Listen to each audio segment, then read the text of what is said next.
Hey everybody, it's Polish Pete, and look what just landed at Omnia.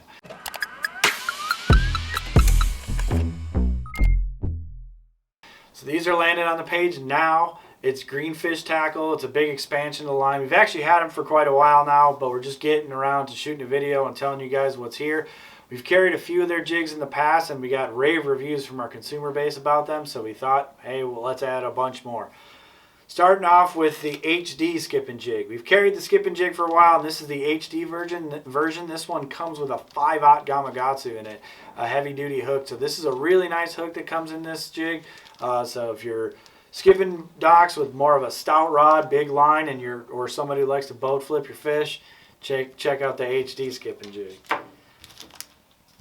Now we've got the Badger flipping jig. So this is Randall Tharp's flipping jig, and if any of you know who Randall Tharp is, if you don't, go do your homework on him. He's a master of jig fishing.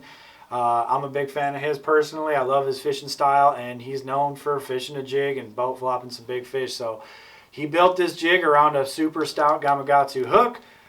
These things are really, really pretty lifelike colors, the lifelike finishes on the head.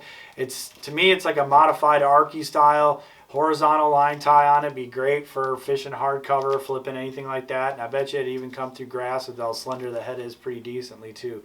So check out the Badger flipping jig. This one's been asked for a lot, so I bet you these will go fast. Next up, Brandon Cobb's all-purpose jig. Brandon Cobb last year was a hammer on the Elite Series, won a couple tournaments. This is his all-purpose jig. This one right here can be swam like a swim jig, fished on offshore structures, skipped on docks, flipped. It's basically the end all do all of a multi-purpose jig. It's the multi-tool jig. So if you don't have a specific application that you want to fish a jig for, and you just want to cover all your bases with one jig, if you're just getting into fishing a jig, you might want to check these out. These will get the job done in just about every application. The Craw ball. So these are really cool looking football jigs. They got a realistic finish to the head, and they're made with living rubber skirts. So that living rubber's kind of rare today on jigs. I think it's probably more expensive, or at least harder to get anyway, because you don't see a lot of manufacturers using it. It does a lot in the water by itself. It kind of pulsates and undulates around by itself, so hence the name living rubber. It's a big fish attractant, gets bit. Especially if you fish it a lot slower and you're just trying to get that almost that Ned rig style presentation where you're just dead sticking something. That living rubber really tends to get you extra bites. So check those out. Next up is two finesse jigs from them. So this is the Itsy Bitsy Finesse jig and the Itty Bitty HD.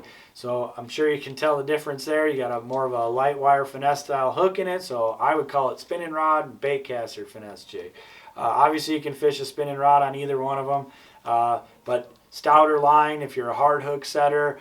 If you don't like to play fish out, the HD version is going to be the one you want to go with.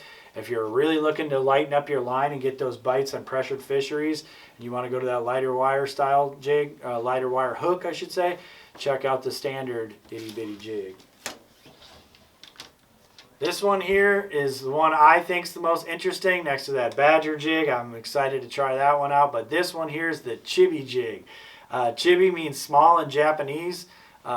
This one is, it features a double barb keeper that's vertical, a really slender head that I wanted to say initially when I saw it was like a modified Arky head, but it's not. It's more of a flipping style head, but it's a rounder flipping style head I should say, but it's slender and it's got a recessed line tie and it is vertical. It's a pretty unique little jig. It's a short shanked hook on it. It's not an oversized hook at all. It's got a soft brush guard on it, but it is a stout Gamakatsu hook. So this would be a great little smallmouth jig.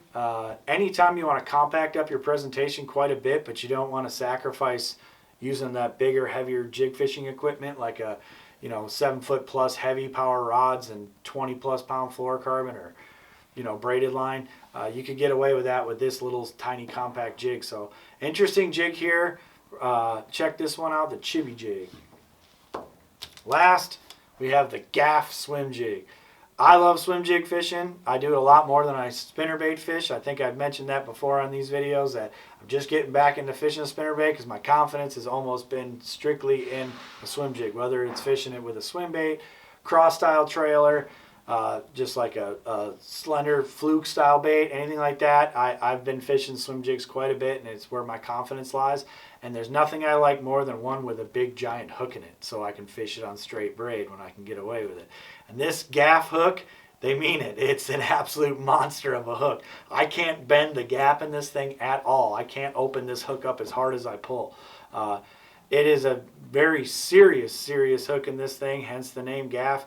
So I wouldn't doubt that this thing could be fished like a swim jig, but even dropped into some heavy cover and get you by in a situation as you're fishing down the bank with a swim jig and you see a little pocket or something you want to flip into.